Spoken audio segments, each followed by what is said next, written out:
যে ব্যক্তি সকাল বেলা তিনবার তেলাওয়াত করবে আউযু বিল্লাহিস সামিউল আলিম মিনাশ শাইতানির রাজিম, এরপরে সূরা হাশরের শেষ তিনটি আয়াত তেলাওয়াত করবে, রব্বুল আলামিন ওই ব্যক্তির জন্য ৭০,০০০ ফেরেশতা নিয়োগ দিবেন যারা সারা দিন ওই লোকের জন্য মাগফিরাতের দোয়া করবে।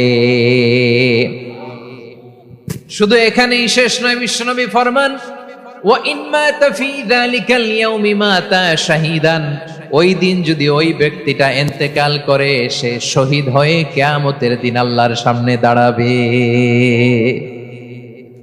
সকালবেলা যদি পড়েন তিনবার আউযু বিল্লাহিস সামিউল আলিম মিনাশ শাইতানির রাজিম তিনবার পড়ে সূরা হাশরের শেষ তিন আয়াত যদি তেলাওয়াত করেন, তাহলে আপনার জন্য আল্লাহ তাআলা ৭০,০০০ ফেরেশতা নিয়োগ করবে। সারা দিন তারা আপনার জন্য মাগফিরাতের দোয়া করবে। আর ওই দিন